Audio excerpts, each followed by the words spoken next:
बिहार में राज्यपाल की हैसियत से आने से पहले भी मैंने इस कॉलेज के बारे में बहुत सी कहानियाँ सुनी थी और स्वाभाविक है कि मेरी ये चाहत थी कि मैं किसी दिन इस विद्यालय में जाऊं। मैं इस विद्यालय के संस्थापक, जिनके बारे में मुझे पहले बताया गया था कि वो स्वयं उच्च शिक्षा प्राप्त नहीं थे, लेकिन बहुत ही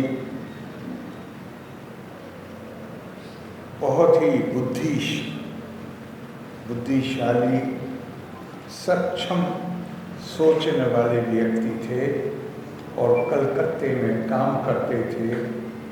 और उन्होंने किस तरह आने वाले समय के बारे में सोचा और मुजफ्फरपुर में इस बहुत ही सुंदर,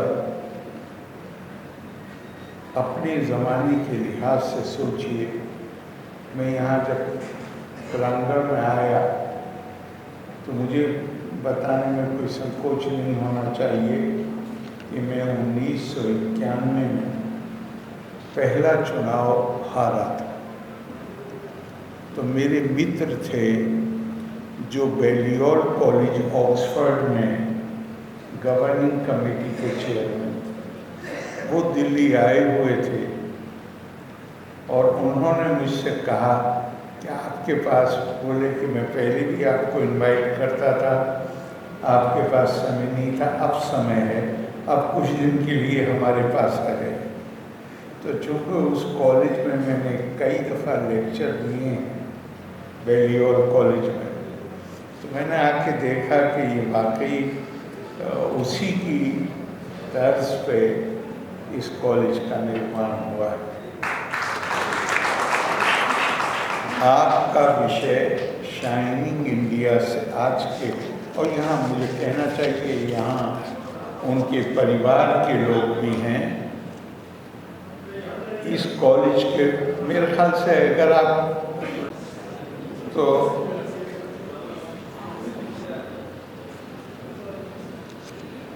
इसमें 2 शब्द प्रयोग किए गए हैं, शब्द नहीं, टर्म प्रयोग किए गए हैं। एक शाइनिंग इंडिया है और एक जो पहले 2004 में जिसका प्रयोग हुआ था, और एक विकसित भारत, जिसके बारे में माननीय प्रधानमंत्री जी ने एक लक्ष्य निर्धारित किया है। 1 साल हमने अमृत महोत्सव मनाया और हमने कहा कि अब अगले 25 साल के लिए हमारा लक्ष्य है विकसित भारत बनाना। और उसको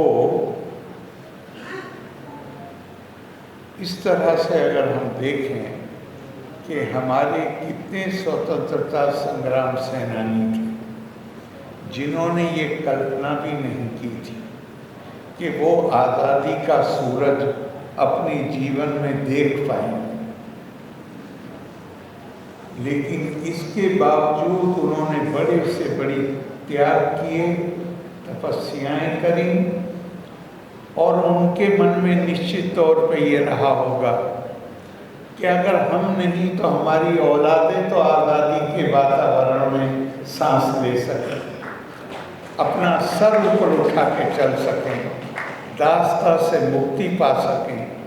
तो राष्ट्र की हैसियत से हमारा ये उत्तरदायित्व है और यही उन्हें सच्ची श्रद्धांजलि है कि हम अपने देश को, जो एक स्वतंत्र देश में होना चाहिए, जो उन्होंने कल्पना की थी, हम उन लक्ष्यों को प्राप्त कर सकें। लेकिन एक विकसित भारत के साथ एक बात और है जो मुझे लगता है कि विकसित भारत तभी संभव है। माननीय प्रधानमंत्री जी ने लाल किले की प्राचीर से 5 प्रण की घोषणा की उस 5 प्रण के बगैर, उस 5 प्रण को अगर हम आत्मसात कर लें, बल्कि 4 ही कहना चाहिए, 5वां तो लक्ष्य है, तो हमें कोई रोक नहीं सकता। लेकिन अगर हम उस तैयारी के बगैर,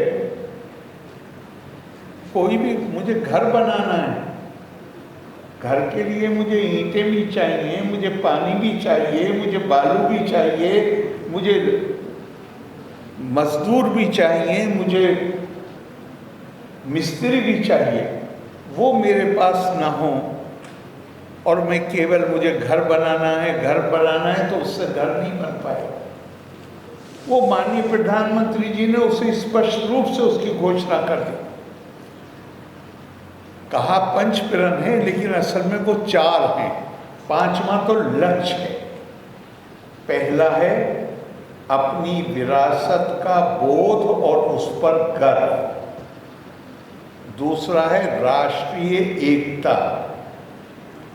तीसरा है हम अधिकारों की बात करते हैं, पर नागरिक के नाते हमें अपने कर्तव्य का बोध होना चाहिए।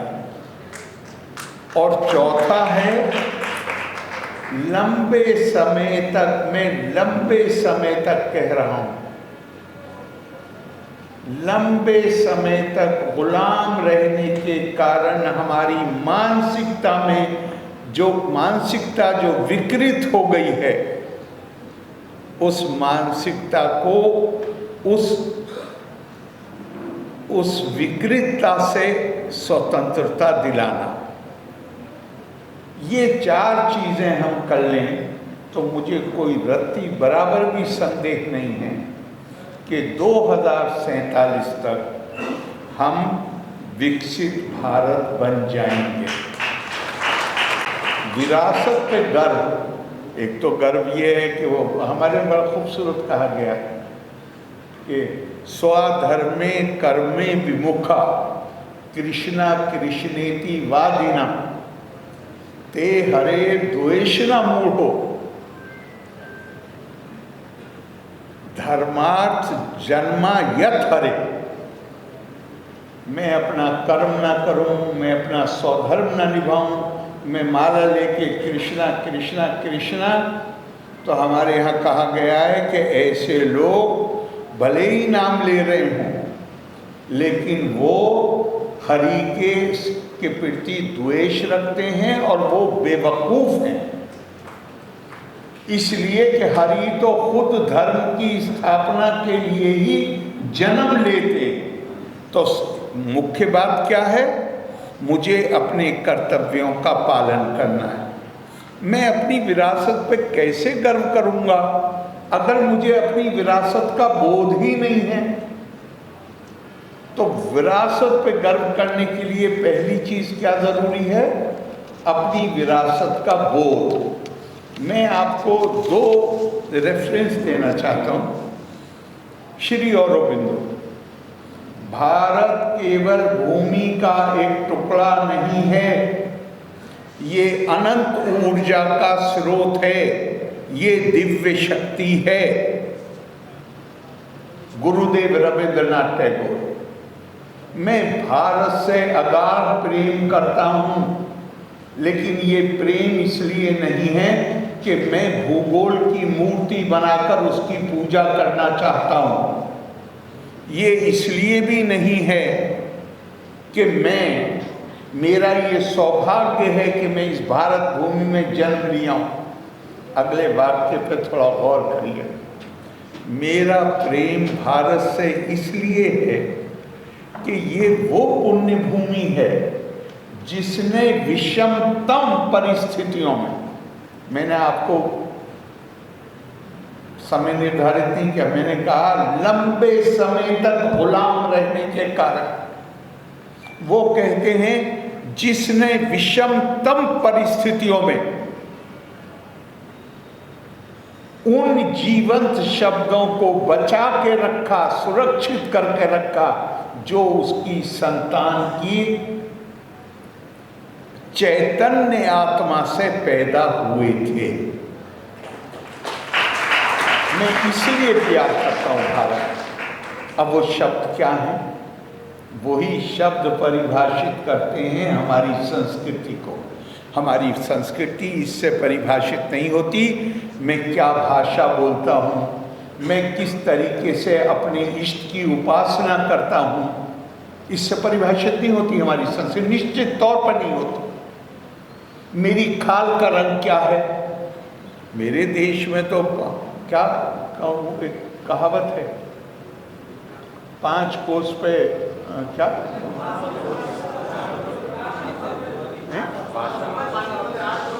बोली और 5 कोस पे पानी या 10 कोस पे पानी। मेरा देश तो विविधताओं से भरा हुआ है साहब।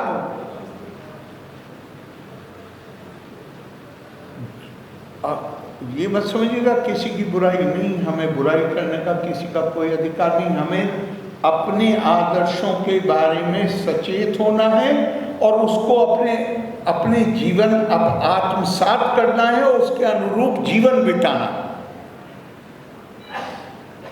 जब हम बात करते हैं तो केवल अध्ययन के लिए, जब हम किसी दूसरे की बात, इसके लिए नहीं कि हम ये कहें कि वो हम उनका की आलोचना करें या हम उन्हें हीन दृष्टि से देखें, हरगिज़ नहीं। तो हमारी संस्कृति का पता कहाँ से चलेगा? हमारी संस्कृति का पता तो उन जीवंत शब्दों से चलेगा। आज यूनेस्को ने भी ये मान लिया है, यूनाइटेड नेशंस की बॉडी, कि ऋग्वेद दुनिया की सबसे पुरानी किताब है।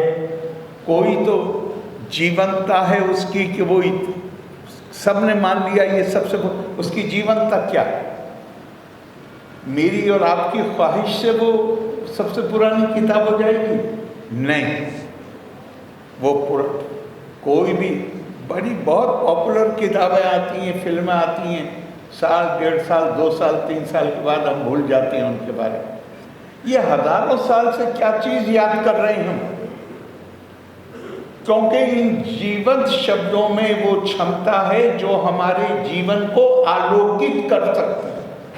इन जीवंत शब्दों में वो क्षमता है जो दुनिया में शांति स्थापित कर सकती है, जो मानव जीवन को बेहतर मानव जीवन बिताने की परिस्थितियां पैदा कर सकती है। तो आज से हजारों साल पहले कश्मीर से लेकर कन्याकुमारी तक एक सनातन कहते हैं अंग्रेजी में इटर्नल, सनातन कहते हैं उस चीज़ को जिसका महत्व या जिसकी सार्थकता पहले भी थी, आज भी है और आगे भी रहेगी। मैं उस शब्द उस सेंस में इस्तेमाल कर रहा हूँ। मैं इसे विभिन्न धार्मिक परंपराएं हैं उसमें एक सनातन भी है, ये सनातन का अर्थ नहीं है।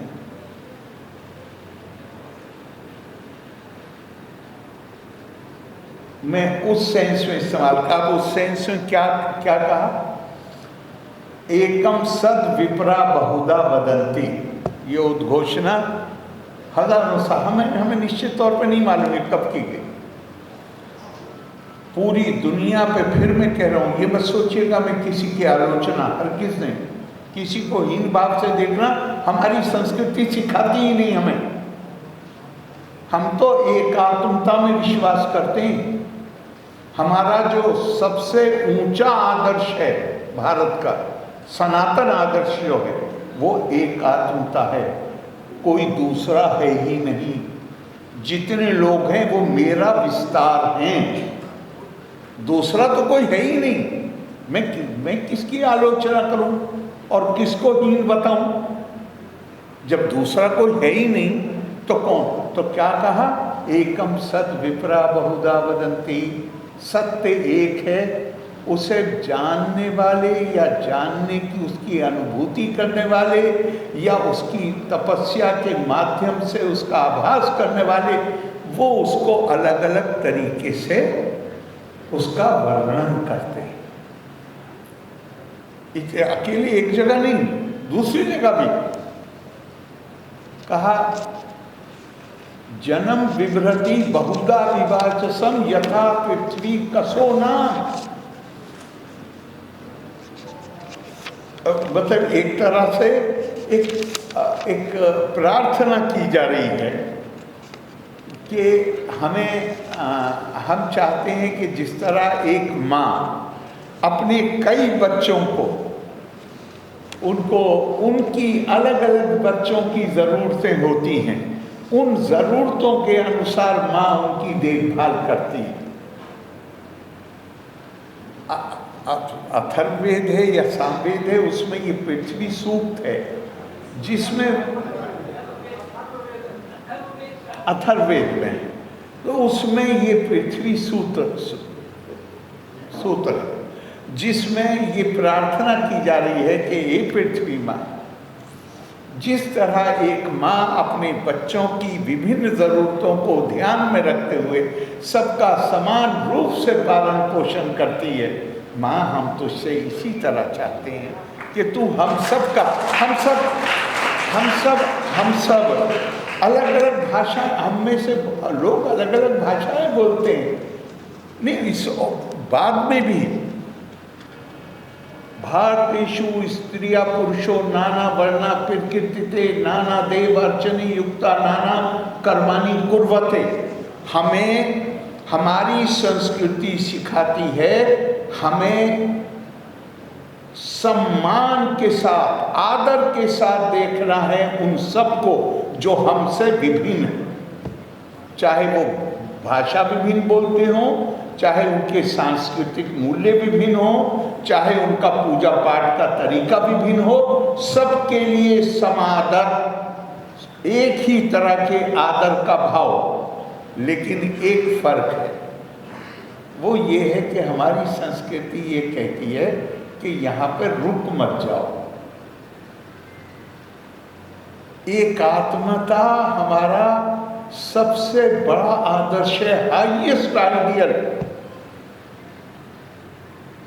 ऑफ इंडियन लाइफ इज एकात्मता।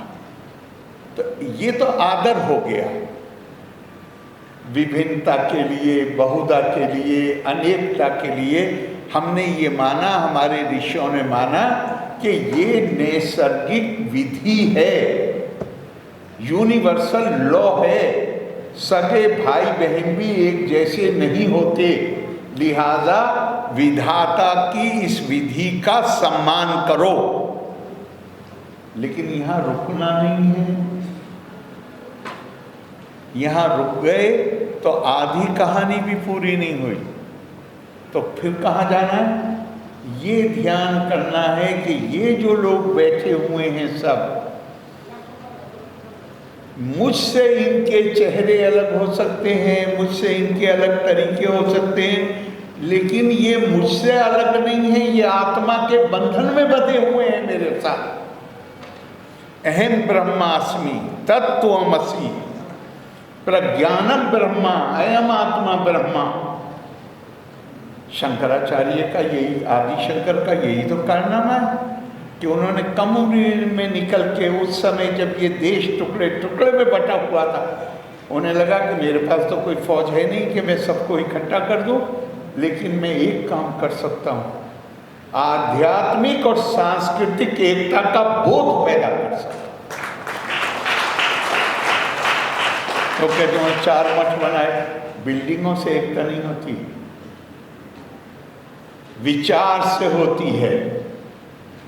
उन्होंने 4 एक ही जिनका मतलब निकलता है, वो 4 महावाक्य चारों वेदों से निकाल के और एक एक मठ को दे दिए। वो वेद वाक्य क्या है? वो वाक्य हैं ये जो 4 मैंने बताए। इसका अर्थ क्या है? मानव का वास्तविक स्वरूप जो है वो ये शरीर नहीं है, उसका वास्तविक स्वरूप जो है, परमार्थिक स्वरूप जो है वो आत्मा है। और आत्मा क्या है? परमात्मा आत्मा के रूप में हम सब में रहता है। सो कामा यथा बहुश्याम प्रजाहि। क्या शानदार एक लाइन में बात कही है। अगर इसे समझ लें, हम हमारे जीवन में उतर जाए, तो मैं आपको कहता हूँ पूरी दुनिया आपकी नकल करेगी। इसलिए कि इससे बड़ा शांति का स्थापित करने का कोई तरीका ही नहीं होता। और जब आदि काल में परमात्म तत्व ने ये कामना की, मैं अपनी प्रजा को पैदा करने के लिए बहुरूप हो जाऊं। एक क्रिएशन की थ्योरी और है दुनिया में कि परमात्मा ने मिट्टी, पानी, जिसे हम 5 एलिमेंट कहते हैं, हमारे यहाँ भी कहते हैं, वो इकट्ठे करके उसमें अपनी आत्मा फूटी। यहाँ ये नहीं कहा, आत्मा तो है, वही परमात्मा है आत्मा। यहाँ क्या कहा गया? कहा गया मैं अपनी प्रजा को पैदा करने के लिए बहुरूप हो जाऊं। इसका मतलब क्या हुआ कि परमात्मा का एक रूप आप हैं, एक रूप आप हैं, एक रूप आप हैं, एक रूप मैं हूं। लेकिन हम किसका रूप हैं? उसी एक परमात्मा का रूप।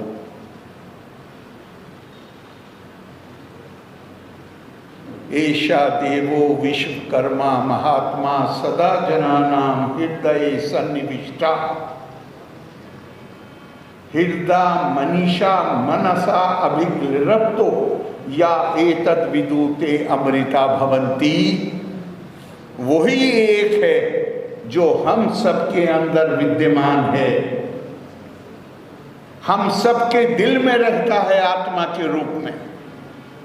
और इसको हृदय मनीषा मनसा, अपने दिल, अपनी बुद्धि, मानस के जरिए जाना जा सकता है।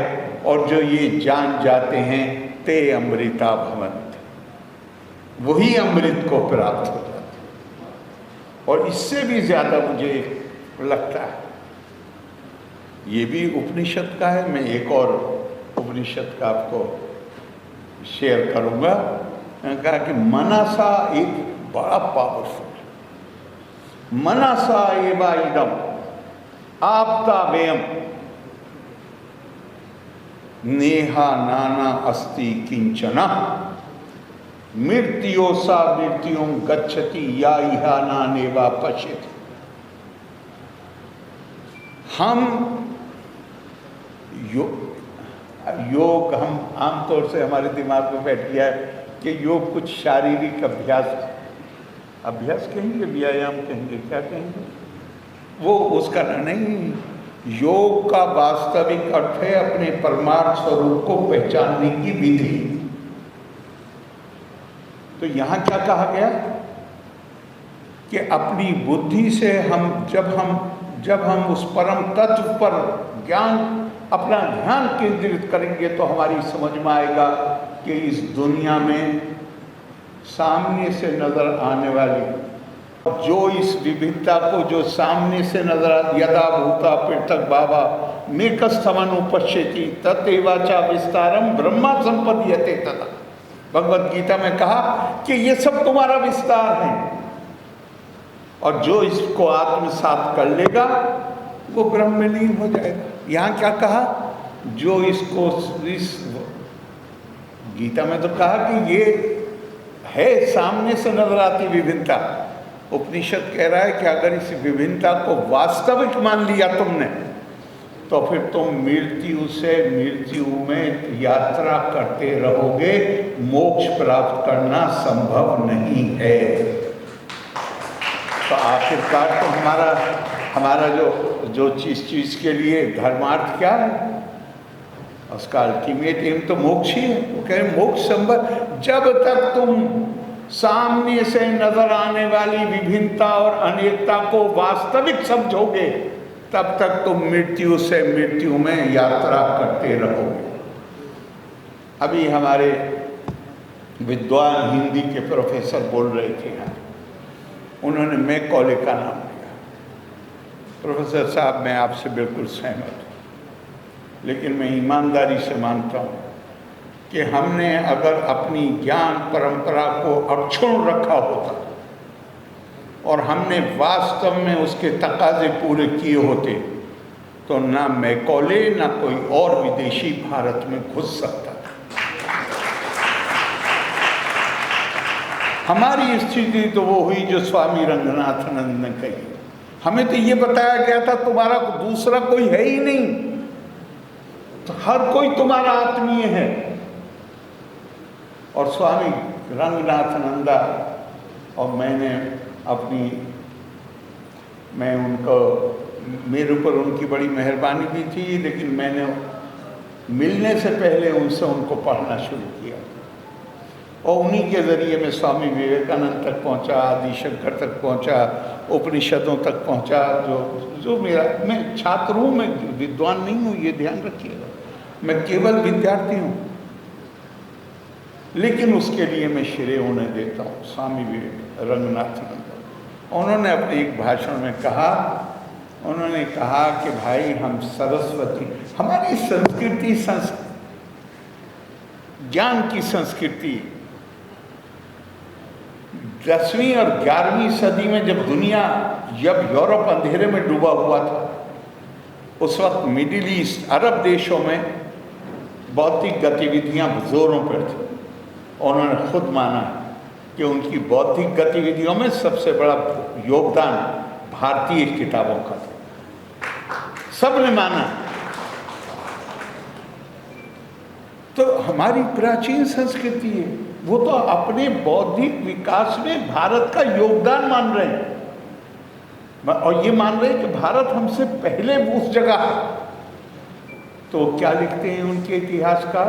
10वीं 11वीं में लिखी हुई किताब आप किसी को पढ़िए, यूनिवर्सिटी के यहाँ मुझे लगता है ज़रूर कोई ना कोई किताब आपकी लाइब्रेरी में होगी। तबरी की हिस्ट्री पढ़िए, इब्ने कसीर की पढ़िए, इब्ने असीर की पढ़िए, इब्ने रुश्द की। क्या कहते हैं सब? दुनिया में 5 बड़ी सभ्यताएं।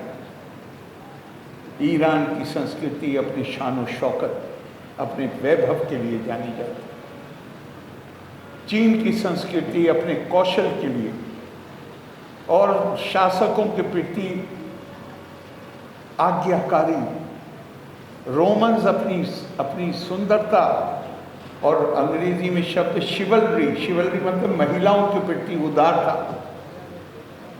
तुर्क अपनी बहादुरी। और आखिर में लिखते 5 किताबों में कोई भी पढ़ लीजिए, और एक किताब आपके यहाँ होगी, the history of the Arabs, जिसने 5 किताबों का एक तरह से सार इकट्ठा कर दिया। फिलिप हिट्टी हार्वर्ड का है, उसने 5 का जिक्र किया है और सब लिखते हैं दुनिया में एक ही संस्कृति है जो ज्ञान और प्रज्ञा की संस्कृति है, उसके संवर्धन की संस्कृति है, और वो संस्कृति भारत की। हमारी पहचान, हमारा विकास, जब तक हम अपनी ज्ञान की संस्कृति को पुनर्जीवित नहीं करते। और हमारा ज्ञान क्या है, मैंने आपको बताया, जो हमारे ज्ञान की विशेषता है वो क्या है। तो मेरा मानना है कि कोई मैकॉले जिनके कारण आया या उससे पहले कोई आ ही ना पाता अगर हमने अपनी ज्ञान परंपरा को अक्षुण्ण रखा होता। हमारे यहाँ तो वो हुआ कि जो स्वामी रंगनाथानंद ने कहा है, हम सरस्वती माँ के उपासक, लेकिन हम उपनिषद में आता है तपा स्वाध्याय निरितम ever devoted to the pursuit of knowledge. कोई दिन आपका अगर ऐसा गुजरता है, ये जुमला मैं इस्लामी परंपरा से कोट करने जा रहा हूं आपको, कोई दिन आपका अगर आज का दिन अगर ऐसा है जो कल के दिन से बेहतर नहीं है, इस सेंस में कि आपने इस पिछले 24 घंटे में कोई नया ज्ञान प्राप्त नहीं किया है, तो आपके वो 24 घंटे बर्बाद हो गए। तो स्वामी रंगनाथानंद लिखते हैं, कहते हैं हम माँ सरस्वती के उपासक, और हमने ऐसी व्यवस्था बना ली कि जहां हमने ज्ञान के दरवाजे अपने ही लोगों पे बंद कर दिए। और उसके बाद उन्होंने श्रीमद् भागवत से, भगवत गीता नहीं, श्रीमद् भागवत से एक लाइन कोट करी, ये eternal values for a changing societies, एक परिवर्तनशील समाज के लिए सनातन या शाश्वत सिद्धांत, 4 वॉल्यूम में किताब है स्वामी रंगनाथानंद। उसके 4th वॉल्यूम में आपको ये मिल जाएगा। उन्होंने श्रीमद् भागवत से एक लाइन कोट की, सरस्वती ज्ञान खल्व यथा सती। हर व्यक्ति जिसके पास कोई ज्ञान है उसका ये दायित्व है, धर्म है कि वो अपने ज्ञान को दूसरों के साथ साझा करे। और जो अपने ज्ञान को साझा नहीं करता वो माँ सरस्वती की मूर्ति पे भले ही आरती उतारता रहे, लेकिन वो माँ सरस्वती का उपासक नहीं, माँ का खलनायक। हम एक बार फिर से उस ज्ञान के उपासक बन जाएं, ज्ञान की देवी के उपासक बन जाएं। हम एक बार फिर से अपनी उस भारतीय ज्ञान परंपरा को, जो हमें बताती है कोई दूसरा है ही नहीं, हर व्यक्ति हमारा विस्तार है, हर व्यक्ति अपने आप में परमात्मा की उस कामना का फल है, जहां परमात्मा ने कहा मैं अपनी प्रजा को पैदा करने के लिए बहुरूप हो जाऊं। तो फिर ये कैसे संभव है कि आपको दर्द हो, तकलीफ हो और मुझे तकलीफ ना हो?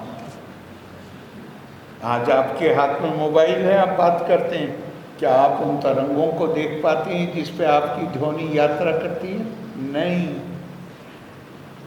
हम आत्मा को भी इन आँखों से नहीं देख सकते, लेकिन भारतीय दर्शन में, भारतीय संस्कृति में केवल दो आँखों की कल्पना नहीं है, एक तीसरी आँख भी है जो हमें नजर नहीं आती है।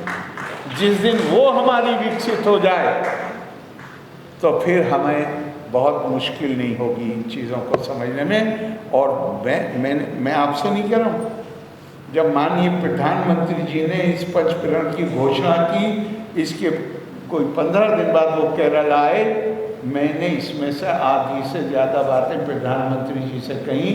मैं क्या 3 पे आप बोलते रहिए, 1 पे मैं बोलता रहूँगा। ज्ञान संस्कृति, भारत की ज्ञान परंपरा, ये मैं आपसे कहता हूँ, अपने मनुष्यों को जितना भी आप याद उनके प्रति उनका ऋण आप कभी उतार ही नहीं सकते। उन्होंने आपको ऐसी चीज़ दे दी है, इससे बड़ी दौलत दुनिया में किसी के पास है नहीं। और पूरी दुनिया आपके रास्ते पे चलेगी अगर हम उसको ठीक से समझ लें, उसको आत्मसात कर लें और उसके अनुसार आचरण करने लगें। बहुत बहुत धन्यवाद आपका। लोका समस्ता सुखिनो भवन्तु। जय हिंद।